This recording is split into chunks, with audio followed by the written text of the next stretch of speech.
Hello and welcome. My name is Errity Green and this is Wise Woman Television, and this is another episode of Spiritual Truth Tea. And this is the second episode on to mask or not to mask. So I already did one video on to mask or not to mask, so this is round two. And I don't even know if it's that interesting of a topic to talk about twice, but I thought it was of most importance and aligned with my personal sense of integrity to share my discoveries since the last video. So I encourage you to watch that first video. If you didn't, please watch it so you have some idea of what the heck I'm talking about. I also encourage you to like and subscribe. Liking ensures that other people see this video, and subscribing ensures your own commitment to yourself and to your path. So the previous video, I will do a quick summation after a meditation and sitting in reflection about wearing a mask or not, since it was a very common and even controversial conversation a few weeks ago. What I got was there's this energy or polarity of sovereignty, and there is an energy or polarity of compassion. We could even see this as like the masculine version of God or the divine or great spirit, and the feminine version of God, the divine or great spirit, and that both of these are valid energies, both of these are valid choices in terms of what you decide to represent or what you would like to embody. Is sovereignty or compassion more important for you? That is your choice. It is not mine or anyone else's. So we talked about those two different sides of the coin, and that what came through for me in my meditation on to mask or not to mask was that we always choose compassion until or unless it puts us at a greater sense of harm. So that could suggest in some cases that we do wear a mask. And it doesn't mean you have to or that you should. That is not what I'm here to do, to tell you what to do. However, that was the message that I received, that we might choose to wear a mask in some cases toward a more compassionate response if it wasn't putting us directly in harm or in harm's way. So that might look like wearing a mask when we are visiting a place with a high elderly population, right? Only you know what that would look like for you, when the most compassionate choice would be most relevant for you, or when the more sovereign choice would be most relevant for you. So that's the conclusion that I came to and that I shared in the first video. And while that still holds true, an additional reality or offering came to my experience as I continued to engage with this teaching or this wisdom, and I went out there in the real world.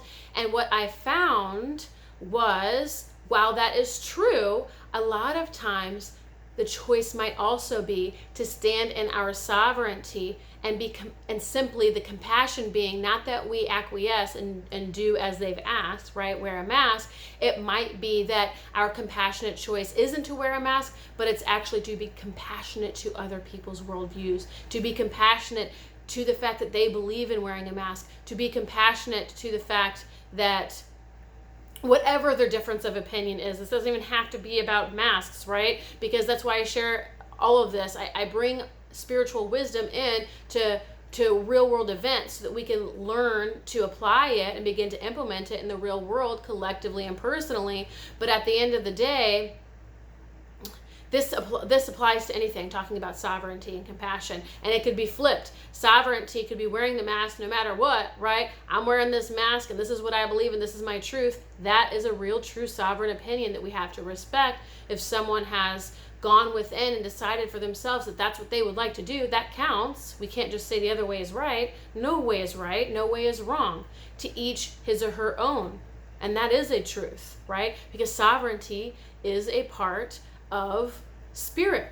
It's owning your own truth, walking your own path, staying true to your own heart. So if that's what they believe, that's sovereignty, then their version of a compassionate response then would be to have compassion to those who choose not to wear a mask, to be compassionate to those who have a different worldview or a different opinion, or who have read a different series of studies that suggest otherwise, because I've seen scientific articles and research and studies on both sides of this argument. Some people say we must wear a mask and this is why, and science supports it, and they have articles and links to support that. And then some people say we absolutely should not wear masks it's pointless, it doesn't do anything, and this is why. And they have a bunch of science and research and articles to support that. And this comes from someone who is trained as a scientist. I have a master's degree in behavioral science, okay? So I know what science is, and I know what the research process is like. I've had to write my own thesis. I've been involved in over a decade of research studies.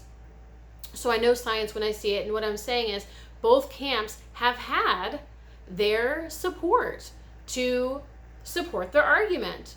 All of that to say that anymore nowadays you can find articles or research or whatever to support any theory that you have, to support any worldview that you have. So at the end of the day, we get the choice to decide based on our gut, based on our truth, beyond conditioning, what it is that we truly believe, and that's sovereignty. And we can also embody compassion. We can walk with both sovereignty and compassion. We can walk as a mask wearer and have compassion for non-mask wearers. And we can be a non-mask wearer standing in our sovereignty and have compassion for those who are wearing masks. We can embody both sovereignty and compassion. That is the work. That is the greater opportunity here. So with that, I encourage you, if you think that it'll be worthwhile for you, to check out video 1 where I talk in more detail about that. But this might be the video for you, and it might be all you needed to hear, and that we can in fact walk with both energies, that we can in fact behave sovereignly and embody and exude and offer and contribute compassion to those who do not agree with us, to those who are different from us. And that's really how we create peace on earth. There doesn't have to be that division of me versus you, and this is why I'm me and this is why you're you. It can be I'm me and I respect, honor, admire, and appreciate you for being you, and for you for doing you. Whatever you gotta do, I respect, admire, and appreciate that, and I have compassion for you. That is a possibility on this planet. So let's bring that to life on the world stage. I'll see you next week.